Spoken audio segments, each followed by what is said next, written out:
എല്ലാ കൂട്ടുകാർക്കും പ്രഭാതവന്ദനം. നിങ്ങളെല്ലാവരും സന്തോഷമായിരിക്കുന്നല്ലോ.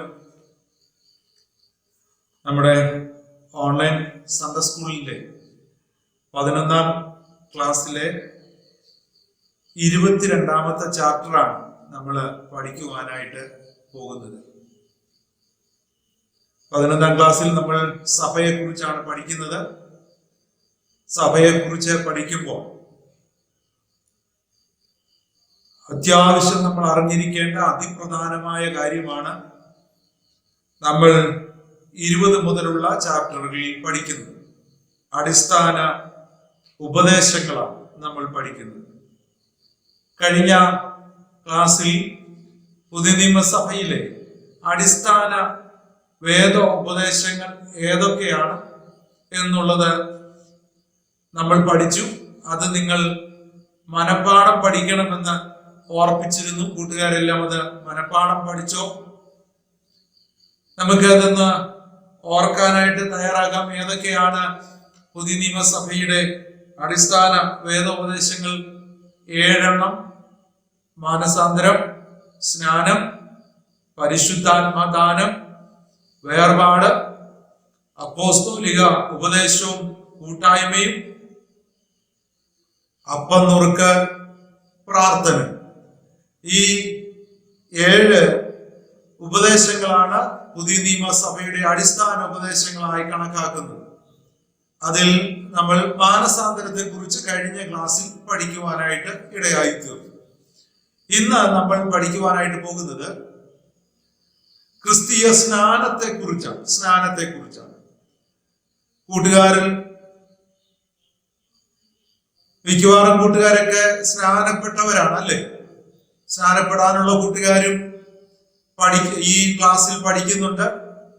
ഈ പാഠങ്ങൾ പഠിക്കുന്ന നിമിത്തമായിട്ട് നിങ്ങൾ മാനസാന്തരത്തിന്റെ അനുഭവം പ്രാപിക്കുകയും അതോടൊപ്പം ക്രിസ്തീയ സ്നാനത്തിന്റെ പ്രാധാന്യം, അതിന്റെ ആവശ്യകത മനസ്സിലാക്കി നിങ്ങൾ തന്നെ തീരുമാനമെടുത്ത് ആ ദൈവത്തിന്റെ കൽപ്പന അനുസരിക്കാൻ നിങ്ങൾ തയ്യാറാകേണ്ടത് ആവശ്യമാണ്. ഈ പാഠത്തിന്റെ മനപ്പാഠ വാക്യം മാർക്കോസ് 16-ാം അധ്യായം അതിന്റെ 16-ാമത്തെ വാക്യമാണ്. മാർക്കോസ് 16:16 ഈ പാഠത്തിന്റെ മനപ്പാഠ വാക്യം. കൂട്ടുകാര് ബൈബിൾ തുറന്ന് ആ വാക്യം വായിക്കുകയും അത് നിങ്ങൾ കാണാതെ പഠിക്കുകയും ചെയ്യണം. നിങ്ങൾ താഴ്ന്ന ക്ലാസ്സുകളിൽ ഒരുപക്ഷെ ഈ വാക്യം കാണാതെ പഠിച്ചിട്ടുള്ളതാകും എന്ന് കരുതുകയാണ്. സ്നാനത്തെ കുറിച്ച് നമ്മൾ പഠിക്കുമ്പോൾ നമുക്കറിയാം, വളരെയേറെ വാദപ്രതിവാദങ്ങൾക്ക്, തർക്കങ്ങൾക്ക് ഇടയായി തീർന്നിട്ടുള്ളൊരു വിഷയമാണ് സ്നാനം എന്ന് പറയുന്നത്. എന്തുകൊണ്ടാണ് സ്നാനത്തെ കുറിച്ച് ഇത്രമാത്രം തർക്കങ്ങളും വാദങ്ങളും ഉണ്ടാകാനുള്ള കാരണമെന്ന് കൂട്ടുകാർക്ക് പറയാമോ? അങ്കിള് തന്നെ ആ കാര്യം പറയാം. നമ്മുടെയൊക്കെ ചുറ്റുപാടുകളിലുള്ള സാമുദായിക സഭകൾ, ആ സഭകൾ നമ്മൾ പള്ളികൾ എന്നൊക്കെ വിളിക്കുന്ന സാമുദായിക സഭകൾ, ഓർത്തഡോക്സ്, യാക്കോബായ, മർത്തോമ, കത്തോലിക്ക, അതുപോലെ CSI, ഇതുപോലെയുള്ള സഭകൾ, ആ സഭകളെല്ലാം അനുവർത്തിച്ചു വരുന്നത് ശിശുസ്നാനമാണ്. ഒന്നും അറിയാൻ വയ്യാത്ത കൊച്ചു കുഞ്ഞുങ്ങളെ കൊണ്ടുവന്ന് ജനിച്ച് അധിക ദിവസങ്ങൾ കഴിയുന്നതിന് മുമ്പ് തന്നെ ആ കുഞ്ഞുങ്ങളെ പള്ളിയിൽ കൊണ്ടുപോയി മാമോദിസ പെടുത്തുകയോ, അത് വെള്ളം ആ കുഞ്ഞുങ്ങളെ മേൽ തളിക്കുകയോ അല്ലെങ്കിൽ വെള്ളം ഒഴിക്കുകയൊക്കെയാണ് ചെയ്യുന്നത്. അപ്പം അവര് വചനവിരുദ്ധമായ ഈ ശിശുസ്നാനം അനുവർത്തിക്കുന്ന അവരുടെ ആ കാര്യം, അവരുടെ ആ ചെയ്തു വരുന്ന ആ ശുശ്രൂഷ അല്ലെങ്കിൽ അവർ ചെയ്യുന്ന ശിശുസ്നാനം ശരിയാണെന്ന് സ്ഥാപിക്കാൻ അവർ പല നിലകളിൽ ശ്രമിക്കാറുണ്ട്. നമ്മുടെ നാട്ടുഭാഷയിൽ പറഞ്ഞ ഒരു കച്ചിത്തുരുമ്പ് കിട്ടിയാലും അത് പിടിച്ചുകൊണ്ട് രക്ഷപ്പെടാൻ ശ്രമിക്കുന്ന നിലയിലാണ് അവർ ശ്രമിക്കുന്നത്. അതുകൊണ്ട് തന്നെയാണ് ക്രിസ്തീയ സ്നാനത്തെ കുറിച്ച് ഇത്രമാത്രം തർക്കങ്ങളും വാദങ്ങളും ഒക്കെ ഉള്ളത്. നമുക്കറിയാം, വേദപുസ്തകം പുതിയ നിയമം നമ്മൾ പഠിച്ചാൽ പുതിയ നിയമസഭയിലുള്ള വിശ്വാസികൾക്ക് അനുഷ്ഠിക്കാനായിട്ട് 2 കർമ്മങ്ങളാണ് കർത്താവായ യേശുക്രിസ്തു നമുക്ക് നൽകിയിട്ടുള്ളത്. 2 കർമ്മങ്ങളാണ്. ഒന്ന് സ്നാനവും, രണ്ടാമത് കർത്തൃമേശയും. അപ്പം ഏതൊക്കെയാണ് പുതിയ നിയമസഭയ്ക്ക് അനുഷ്ഠിക്കാനായിട്ട് കൽപ്പിച്ചു തന്നിട്ടുള്ള രണ്ട് കർമ്മങ്ങൾ? ഒന്ന് സ്നാനം, രണ്ട് കർത്തൃമേശ. സ്നാനം എന്ന് പറയുന്നത് ഒരിക്കലായിട്ടും, കർത്തൃമേശ എന്ന് പറയുന്നത് കർത്താവ് വരുന്നിടം വരെയും നമ്മൾ അനുഷ്ഠിച്ചു വരേണ്ട കർമ്മമാണ് കർത്തൃമേശ. അപ്പം സ്നാനം എന്ന് പറയുന്നത് കർത്താവിന്റെ മരണത്തോട് ഏകീഭവിക്കുന്നതാണ് സ്നാനം എങ്കിൽ, കർത്തൃമേശ എന്ന് പറയുന്നത് കർത്താവിന്റെ മരണത്തെ സ്മരിക്കുന്നതാണ്, ഓർക്കുന്നതാണ് കർത്തൃമേശ എന്നുള്ളത് നമുക്കറിയാം. അപ്പോൾ കർത്താവായ യേശുക്രിസ്തുവിനെ രക്ഷിതാവായി സ്വീകരിച്ചിട്ടുള്ള രക്ഷിക്കപ്പെട്ട ഓരോ വ്യക്തിയും കർത്താവിന്റെ കൽപ്പനയായ സ്നാനം ഏൽക്കേണ്ടത് ആവശ്യമാണ്. ക്രൈസ്തവ വിഭാഗത്തിൽ രണ്ട് കൂട്ടർ ഒഴിച്ച് ബാക്കി എല്ലാവരും ഒരു നിലയിൽ അല്ലെങ്കിൽ മറ്റൊരു നിലയിൽ സ്നാനം നടത്തുന്നവരാണ്.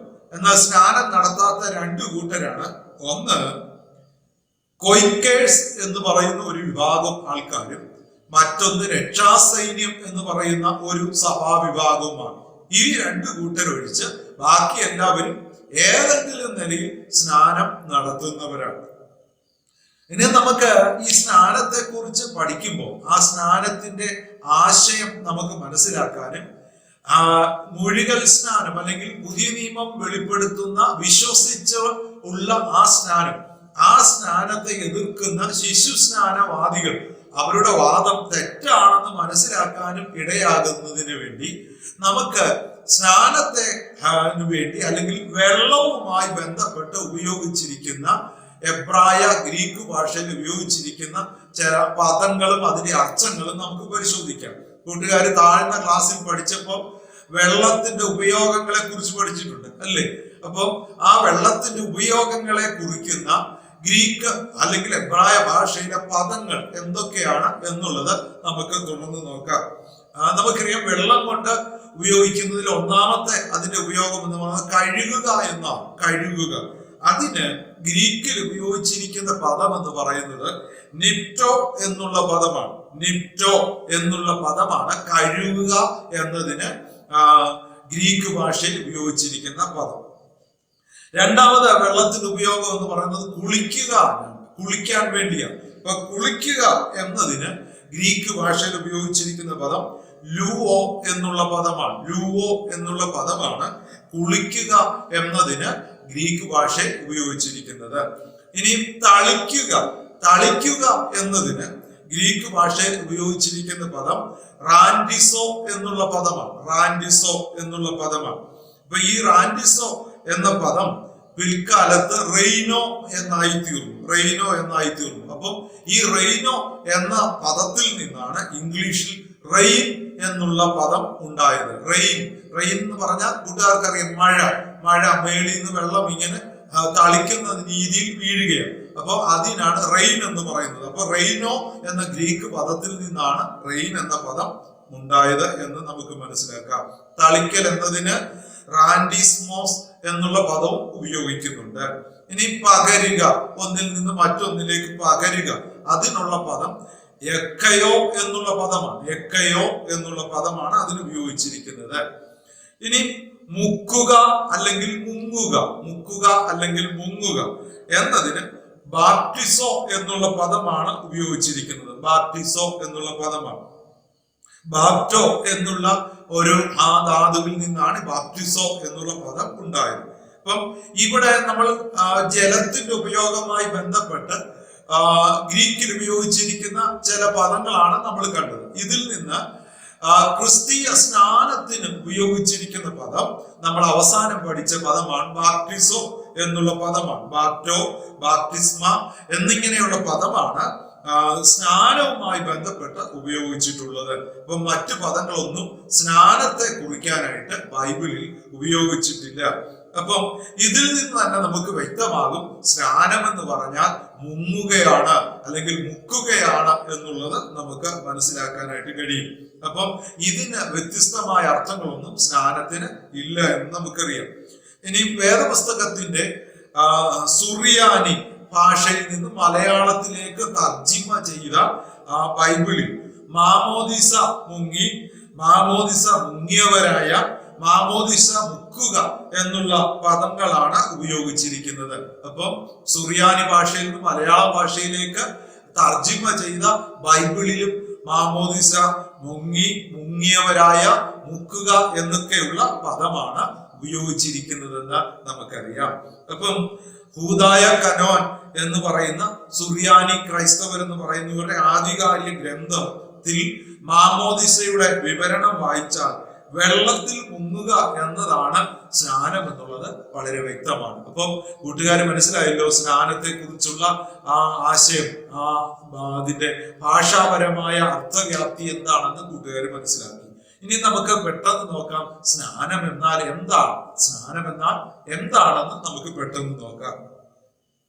ഒന്ന്, സ്നാനം എന്ന് പറഞ്ഞാൽ ദൈവത്തിന്റെ ആലോചനയാണ്. സ്നാനം എന്ന് പറഞ്ഞാൽ ദൈവത്തിന്റെ ആലോചനയാണ്. ലൂക്കോസിന്റെ സുവിശേഷം 7-ാം അധ്യായം 30-ാമത്തെ വാക്യം നമ്മൾ വായിച്ചാൽ അവിടെ പരീശന്മാരും ശാസ്ത്രിമാരുമൊക്കെ ദൈവത്തിന്റെ കൽപ്പനയായ സ്നാനം അത് അനുസരിക്കാതിരുന്നു എന്ന് നമുക്ക് അവിടെ കാണുവാൻ കഴിയുന്നുണ്ട്. ദൈവത്തിന്റെ കൽപ്പനയെ അവർ വൃഥാവാക്കി കളഞ്ഞു എന്നാണ് അവിടെ കൊടുത്തിരിക്കുന്നത്. അപ്പം സ്നാനം എന്ന് പറഞ്ഞാൽ ദൈവത്തിന്റെ കൽപ്പനയാണ്. സ്നാനം നടത്താൻ യോഹന്നാൻ സ്നാപകനെ ദൈവമാണ് ഇവിടേക്ക് അയച്ചതെന്ന് നമുക്ക് യോഹന്നാന്റെ സുവിശേഷം 1-ാം അധ്യായം 6-ാം വാക്യം, 32-ാം വാക്യം, 33-ാം വാക്യം ഒക്കെ നമുക്ക് കാണാൻ കഴിയുന്നുണ്ട്. യഹൂദന്മാരുടെ ഇടയിൽ വിവിധ തരത്തിലുള്ള കഴുകലുകൾ ഉണ്ടായിരുന്നെങ്കിലും മാനസാന്തരത്തിന് ശേഷമായിട്ടുള്ള സ്നാനം 1-ാം നൂറ്റാണ്ടിന് മുമ്പ് ഉണ്ടായിരുന്നില്ല. എന്നാൽ 1-ാം നൂറ്റാണ്ടിൽ ഈ യഹൂദന്മാരല്ലാത്ത ജാതികൾ യഹൂദ മതത്തിലേക്ക് ചേരാൻ വരുമ്പോൾ അവരെ സ്നാനപ്പെടുത്തുമായിരുന്നു. അതിന് പ്രോസ്ലൈറ്റ് സ്നാനം, ബാപ്റ്റിസം എന്നാണ് പറയുന്നത്. പ്രോസ്ലൈറ്റ് സ്നാനം അത് നടത്താറുണ്ടായിരുന്നു എന്ന് നമുക്കറിയാം. അപ്പം യോഹന്നാൻ ഒരു പുരോഹിത കുടുംബത്തിലാണ് ജനിച്ചതെങ്കിലും അദ്ദേഹം ഒരു വനവാസിയുടെ വേഷമൊക്കെ ധരിച്ചുകൊണ്ട് മാനസാന്തരം പ്രസംഗിക്കുകയും മാനസാന്തരപ്പെടുന്നവരെ സ്നാനപ്പെടുത്തുകയുമാണ് ചെയ്യുന്നത്. എന്നാൽ ആ യോഹന്നാന്റെ സ്നാനം അനുസരിക്കാതെ പരീശന്മാരും ശാസ്ത്രിമാരൊക്കെ ദൈവത്തിന്റെ കൽപ്പനയെ വൃഥാവാക്കി കളഞ്ഞു എന്നറിയാം. അപ്പോൾ സ്നാനം എന്ന് പറഞ്ഞാൽ ഒന്ന്, ദൈവത്തിന്റെ കൽപ്പനയാണ്, ദൈവത്തിന്റെ കൽപ്പന. രണ്ട്, സ്നാനം എന്ന് പറഞ്ഞാൽ യേശുക്രിസ്തുവിന്റെ കൽപ്പനയും മാതൃകയുമാണ്. അപ്പം സ്നാനം പെടണമെന്നും സ്നാനപ്പെടുത്തണമെന്നും കർത്താവായ യേശുക്രിസ്തു ശിഷ്യന്മാരോട് പറഞ്ഞിട്ടുണ്ട്. സ്നാനപ്പെടണമെന്ന് കർത്താവ് പറഞ്ഞിട്ടുണ്ട്. അപ്പോ സ്നാനപ്പെടുത്തണമെന്നും കർത്താവ് പറഞ്ഞിട്ടുണ്ട്. അത് മാത്രമല്ല, കർത്താവായ യേശുക്രിസ്തു യോഹന്നാൻ സ്നാപകനാൽ യോർദാൻ നദിയിൽ വന്ന് സ്നാനപ്പെടുന്നതും നമുക്ക് കാണാൻ കഴിയും. ഇത് നമുക്കൊരു മാതൃക കാണിക്കാൻ വേണ്ടിയാണ് യേശു യോഹന്നാൻ സ്നാപകന്റെ കൈക്കീഴിൽ സ്നാനമേറ്റത്. മൂന്നാമതായി സ്നാനം എന്ന് പറയുന്നത് അപ്പോസ്തോലിക ഉപദേശവും ആദിമ സഭയുടെ നടപടിയുമായിരുന്നു. സ്നാനം എന്ന് പറയുന്ന അപ്പോസ്തോലിക ഉപദേശമായിരുന്നു, ആദിമ സഭയുടെ നടപടിക്രമമായിരുന്നു. ഇന്ന് ചിലരൊക്കെ ഇങ്ങനെ പറയാറുണ്ട്, ഇപ്പം ഈ അടുത്ത കാലത്ത് ആരംഭിച്ച പെന്തക്കോസ്തുകാരും ബ്രദറുകാരുടെ ഒക്കെ ഉപദേശമാണ് ഈ സ്നാനമെന്ന്. എന്നാൽ അങ്ങനെയല്ല. 1-ാം നൂറ്റാണ്ട് മുതൽ ഈ സ്നാനം ഉണ്ടായിരുന്നു. അപ്പോസ്തലന്മാര് സ്നാനപ്പെടണമെന്ന് ഉപദേശിച്ചു. അവർ രക്ഷിക്കപ്പെടുന്നവരെ സ്നാനപ്പെടുത്തുന്നതായിട്ടും നമുക്ക് കാണുവാനായിട്ട് കഴിയുന്നുണ്ട്. നാലാമതായി സ്നാനം എന്ന് പറയുന്നത് ദൈവത്തിന്റെ നീതി നിറവേറ്റുകയാണ്. സ്നാനം എന്ന് പറഞ്ഞാൽ ദൈവത്തിന്റെ നീതി നിറവേറ്റുകയാണ്. യേശു ഗലീലയിൽ നിന്ന് യഹൂദയിലേക്ക് ഏതാണ്ട് 60 മൈൽ നടന്നാണ് സ്നാനമേൽക്കുവാൻ വന്നത്. എന്നാൽ യേശു സ്നാനമേൽക്കാൻ വന്നപ്പോ യോഹന്നാൻ സ്നാപകൻ വിലക്കിയപ്പോ യേശു പറയുന്നു, അങ്ങനെയല്ല, ഇത് ദൈവത്തിന്റെ നീതി നിറവേറ്റുകയാണ്, നിവർത്തിക്കുന്നത് ഉചിതമാണെന്ന് പറഞ്ഞ് യോഹന്നാന്റെ കൈക്കീഴിൽ യേശു സ്നാനപ്പെടുന്നുണ്ട്. ഇപ്പൊ സ്നാനം എന്ന് പറയുന്നത് ദൈവത്തിന്റെ നീതി നിറവേറ്റുകയാണ്. 5, സ്നാനം നല്ല മനസാക്ഷിക്കായിട്ടുള്ള അപേക്ഷയാണ്. 1 പത്രോസ് 3:21 വാക്യത്തിൽ നമ്മൾ അത് കാണുന്നു. നല്ല മനസാക്ഷിക്കായിട്ടുള്ള അപേക്ഷയാണ്. ഇപ്പം മനുഷ്യ മനസാക്ഷിക്ക് നേരെ ഉള്ള ദൈവിക മറുപടിയാണ് സ്നാനമെന്ന് നമുക്ക് കാണുവാനായിട്ട് കഴിയുന്നുണ്ട്. അപ്പം സ്നാനത്താൽ യേശു കർത്താവിനോട് ചേരുക. അപ്പോൾ രക്ഷിക്കപ്പെട്ട ഒരാൾ യേശുവിനോട് ചേരണം. അതിന്റെ പ്രത്യക്ഷമായി നമ്മൾ ചെയ്യുന്ന ഒരു കർമ്മമാണ് സ്നാനമെന്നും നമുക്കറിയാം. ഇനിയും നമ്മൾ ഈ സ്നാനത്തെ കുറിച്ച് പഠിക്കുമ്പോൾ സ്നാനം എന്ന് പറയുന്നത് മുഴുകലാണ്. പൂർണ്ണമായും വെള്ളത്തിൽ മുങ്ങിയാണ് സ്നാനപ്പെടേണ്ടത് എന്ന് നമുക്ക് മനസ്സിലാക്കാനായിട്ട് കഴിയും. അതിനെ കുറിച്ചുള്ള ചില ചിന്തകളൂടെ നമുക്ക് പെട്ടെന്ന് പഠിക്കാം. ഒന്ന്, നമ്മൾ പഠിച്ചല്ലോ മൂലപദത്തിന്റെ ഉപയോഗം ബാപ്റ്റിസോ, അല്ലെങ്കിൽ ആ പദം മുങ്ങുക അല്ലെങ്കിൽ മുക്കുക എന്നുള്ള അർത്ഥമാണ്. അതുകൊണ്ട് തന്നെ ആ പദത്തിൽ നിന്ന് തന്നെ മനസ്സിലാക്കാം സ്നാനം എന്ന് പറയുന്നത് പൂർണ്ണമായും വെള്ളത്തിൽ മുങ്ങുകയോ അല്ലാതെ തളിക്കുകയോ ഒഴിക്കുകയോ ഒന്നും അല്ല എന്നുള്ളത് നമുക്ക് മനസ്സിലാക്കാം. ഇനിയും പുതിയ നിയമത്തിൽ നടന്ന സ്നാനങ്ങളെല്ലാം നോക്കൂ, വ്യക്തി വെള്ളത്തിലേക്ക് ഇറങ്ങി ചെല്ലുകയാണ്. അപ്പൊ അങ്ങനെയാണ് സ്നാനപ്പെടുന്നത് നമുക്ക് കാണുവാൻ കഴിയുന്നത്. നമുക്കറിയാൻ കഴിയുന്നുണ്ട്, ഇരുവരും വെള്ളത്തിലേക്ക് ഇറങ്ങി സ്നാനമേറ്റു കഴിഞ്ഞിട്ട് അവർ വെള്ളത്തിൽ നിന്ന് കയറി എന്നൊക്കെ നമ്മൾ കാണുന്നു. വെള്ളമുള്ളൊരു സ്ഥലത്ത് എത്തിയപ്പോ സ്നാനപ്പെടുത്തുന്നതുമായി ബന്ധപ്പെട്ട് പറയുന്നത് അവിടെ വളരെ വെള്ളമുണ്ടായിരുന്നു എന്നൊക്കെ നമ്മൾ കാണുന്നു. അപ്പോ സ്നാനം എന്ന് പറയുന്നത് വെള്ളത്തിലേക്ക് ഇറങ്ങി മുങ്ങുന്ന അനുഭവമാണ് സ്നാനം എന്ന് പറയുന്നത്. ഇനി സ്നാനത്തിന്റെ അർത്ഥം പുതിയ നിയമത്തിൽ അല്ലെങ്കിൽ ബൈബിളിൽ സ്നാനത്തിന്റെ അർത്ഥം കൽപ്പിച്ചിരിക്കുന്നത് പൂർണ്ണമായും അത് നിറവേറുന്നത് വെള്ളത്തിൽ മുങ്ങിയാണ്. സ്നാനം എന്ന് പറയുന്നത് നമ്മുടെ കർത്താവായ യേശുക്രിസ്തുവിന്റെ മരണ അടക്ക പുനരുത്ഥാനത്തോട് ഏകീഭവിക്കുന്നതാണ് സ്നാനം എന്നതുകൊണ്ട് വെള്ളത്തിൽ മുങ്ങിയാണ് സ്നാനപ്പെടേണ്ടത്. ഒരാള് വെള്ളത്തിലേക്ക് മുങ്ങുമ്പോൾ അടക്കപ്പെടുകയും വെള്ളത്തിൽ നിന്ന് പൊങ്ങി വരുമ്പോൾ ഒരു ഉയർപ്പ് നടക്കുകയാണ്. പുതിയ മനുഷ്യനായി ഉയർത്തു വരികയാണ്. പഴയ മനുഷ്യനെ വെള്ളത്തിൽ കുഴിച്ചിട്ടു പുതിയ മനുഷ്യനായിട്ട് എഴുന്നേറ്റ് വരുന്നതാണ് സ്നാനം എന്ന് പറയുന്നത്. അപ്പൊ സ്നാനത്തിന്റെ അർത്ഥവും ശരിയാകണമെങ്കിൽ വെള്ളത്തിൽ മുങ്ങി സ്നാനപ്പെടണം എന്നുള്ളത് നമുക്ക് മനസ്സിലാക്കാം. അതുപോലെ തന്നെ ഈ മുഴുകൽ സ്നാനം അവലംബിക്കാത്ത, അത് ചെയ്യാത്ത ആൾക്കാരുടെ അവരുടെ പ്രസ്താവനകൾ തന്നെ പരിശോധിച്ചാൽ നമുക്കറിയാം യഥാർത്ഥത്തിലുള്ള സ്നാനം എന്ന് പറയുന്നത് മുഴുകൽ സ്നാനമാണ്. കത്തോലിക്കക്കാരുടെ എൻസൈക്ലോപീഡിയ 2ാം വാല്യം 261 പേജിൽ 12ാം നൂറ്റാണ്ട് വരെയും മുഴുകൽ സ്നാന രീതിയാണ് ലത്തീൻ സഭകളിൽ പ്രചാരണത്തിൽ ഇരുന്നതെന്ന് കാണുന്നു. അതുപോലെ നമ്മൾ മുമ്പേ കണ്ടു ഉദായ കാനോൻ സുറിയാനി സഭകളുടെ ആധികാരിക രേഖയാണ്. അവിടെ കാണുന്നത് മാമോദിസ പരസ്യമായി ജലാശയത്തിൽ വെച്ച് നൽകണമെന്ന് അവിടെ പറഞ്ഞിരിക്കുന്നത് നമുക്ക് കാണാനായിട്ട് കഴിയുന്നുണ്ട്.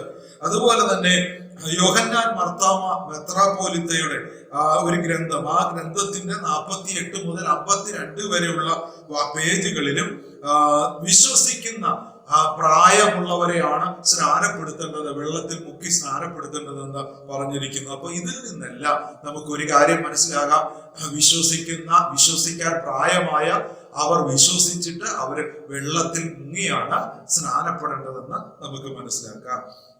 ഇനിയും ശിശു സ്നാനത്തെ കുറിച്ച് നമുക്ക് നോക്കാം. വേദപുസ്തകത്തിന് വിരുദ്ധമാണ് ശിശു സ്നാനം എന്ന് നമുക്കറിയാം. 5ാം നൂറ്റാണ്ട് വരെ ശിശുക്കളെ സ്നാനപ്പെടുത്തുന്ന രീതി സഭയിൽ ഉണ്ടായിരുന്നില്ല. 4ാം നൂറ്റാണ്ട് വരെയൊക്കെ സ്നാനപ്പെടാൻ ആഗ്രഹിക്കുന്നവർ ദൈവത്തിന്റെ വചനമൊക്കെ പഠിച്ചിട്ട് അതിൽ നല്ലതുപോലെ മനസ്സിലാക്കിയിട്ട് വേണം അവർ സ്നാനപ്പെടേണ്ടതെന്ന് നമുക്കറിയാം. ഇനിയും സ്നാനപ്പെട്ട് കഴിഞ്ഞാൽ തെറ്റ് ചെയ്യുമെന്നൊക്കെയുള്ള പേടി കൊണ്ട് പലരും സ്നാനപ്പെടാതിരുന്നിട്ട് മരിക്കാറാകുമ്പോൾ സ്നാനപ്പെടുന്ന ചില പ്രത്യേകതകളും നമുക്ക് ആ സമയങ്ങളിൽ കാണുവാൻ കഴിയുന്നുണ്ട്. ക്ലിനിക്കൽ ബാപ്റ്റിസം എന്നാണ് ഇതിന് പറയുന്നത്. ഇങ്ങനെ സ്നാനപ്പെട്ട ഒരാളാണ് 4ാം നൂറ്റാണ്ടിലെ റോമൻ ചക്രവർത്തിയായിരുന്ന കോൺസ്റ്റന്റൈൻ ചക്രവർത്തി ഇങ്ങനെ മരിക്കാറായപ്പോഴാണ് സ്നാനപ്പെട്ടതെന്നാണ് ചരിത്രത്തിൽ നമുക്ക് കാണാൻ കഴിയുന്നത്.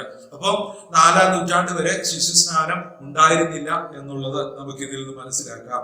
അപ്പോ ജസ്റ്റിൻ മാർട്ടിർ എന്ന് പറയുന്ന സഭാപിതാവ് പറയുന്നത് സ്നാനത്തെ കുറിച്ച് ഉപദേശിക്കുമ്പോൾ വചനം പഠിച്ച് സത്യമെന്ന് വിശ്വസിക്കുന്നവരും അതിൻ പ്രകാരം ജീവിക്കുന്ന ആളുകൾ ഉപവാസത്തോടും പ്രാർത്ഥനയോടും സ്നാനപ്പെടാൻ വരണമെന്നും സ്നാനപ്പെടുത്തുന്നയാൾ സ്നാപകൻ അദ്ദേഹവും ഉപവാസത്തോടും പ്രാർത്ഥനയോടും കൂടെ വേണം ഈ ശുശ്രൂഷയ്ക്കായി വരേണ്ടതെന്നും പറഞ്ഞിരിക്കുന്നത് നമുക്ക് കാണാൻ കഴിയുന്നുണ്ട്.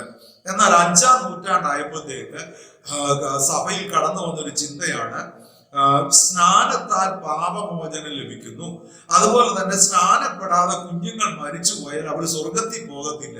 ഇങ്ങനെയുള്ള 2 ചിന്താഗതി അനുസരിച്ചാണ് ഈ ശിശു സ്നാനത്തിനായിട്ട് അവര് തയ്യാറായത്. എന്നാൽ ഈ 2 ഉപദേശങ്ങളും വചനപ്രകാരം ശരിയല്ല എന്നുള്ളതും നമുക്ക് മനസ്സിലാക്കാം. അപ്പം വിശ്വസിച്ചതിന് ശേഷമാണ് സ്നാനം എന്നുള്ളത് വേദപുസ്തകം വ്യക്തമാക്കുന്നുണ്ട്. എന്നാൽ ഈ സാമുദായിക സഭകൾ ശിശു സ്നാനമൊക്കെ നടത്തുന്നവര് അവര് പറയുന്നത് ആദ്യം അങ്ങ് സ്നാനപ്പെടുത്തുകയാണ്, മാമോദിസപ്പെടുത്തുകയാണ്. അവര് പ്രായമാകുമ്പോൾ അവര് വിശ്വസിച്ചോളും, സ്ഥിരീകരണം എന്നാണ് അവർ പറയുന്നത്. അവര് അത് ചെയ്തോളും എന്നാണ് അവര് പറയുന്നത്. ആ സഭയിൽ ഇങ്ങനെ സ്ഥിരീകരണം തന്ന അല്ലെങ്കിൽ വിശ്വാസം ഏറ്റു പറഞ്ഞവർക്ക് മാത്രമേ പിന്നീട് അവർ കുർബാനയിൽ പങ്കെടുക്കാൻ പോലും അനുവദിക്കുകയുള്ളൂ. അപ്പോൾ തന്നെ നമുക്കറിയാം അവരുടെ പഠിപ്പീരിന്റെ പൊള്ളത്തരം നമുക്ക് തിരിച്ചറിയാനായിട്ട് കഴിയും.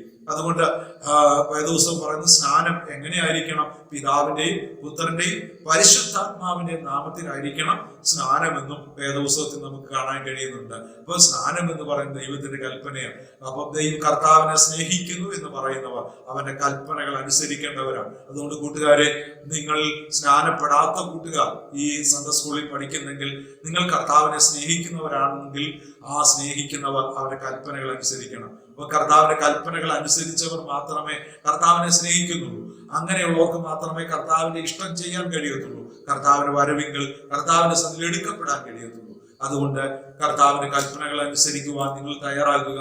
ഈ കൽപ്പനകൾ അനുസരിക്കാതെ ജീവിക്കുന്ന ഈ ലോകത്തിലുള്ള മറ്റുള്ളവർക്ക് അവരുടെ ബുദ്ധിയെയും പ്രകാശിപ്പിക്കുവാൻ ഈ സത്യം ഗ്രഹിച്ച് ഈ അനുഭവത്തിലേക്ക് വരേണ്ടതിന് വേണ്ടി നമുക്ക് പ്രാർത്ഥിക്കാം. അതിനായി കർത്താവ് നമ്മെ എല്ലാവരെയും സഹായിക്കട്ടെ. ഒരു നിമിഷം നമുക്ക് കണ്ണുകളെ അടയ്ക്കാം, പ്രാർത്ഥിക്കാം. പരിശുദ്ധ കർത്താവേ, വാത്സല്യ കുഞ്ഞുങ്ങളെ എല്ലാവരെയും അനുഗ്രഹിക്കണമേ. ദൈവത്തിന്റെ കൽപ്പനകൾ പൂർണ്ണമായി അനുസരിച്ചുകൊണ്ട് ദൈവത്തിന് വേണ്ടി നിൽപ്പാൻ പ്രിയ കുഞ്ഞുങ്ങളെ എല്ലാവരെയും ഒരുക്കണമേ എന്ന് ഞങ്ങൾ പ്രാർത്ഥിക്കുന്നു. കർത്താവേ, അവിടുത്തെ ആഴമായി സ്നേഹിച്ചുകൊണ്ട് അങ്ങേ പിൻപറ്റുവാൻ എല്ലാവരെയും അവിടുന്ന് ഒരുക്കണമേ. അവിടുത്തെ നാമത്തിൽ ഈ കുഞ്ഞുങ്ങളെ അനുഗ്രഹിച്ചു പ്രാർത്ഥിക്കുന്നു. പ്രാർത്ഥനയുടെ കൃപയ്ക്കായി സ്തോത്രം യേശു കർത്താവിൻ നാമത്തിൽ തന്നെ. ആമേൻ. God bless U.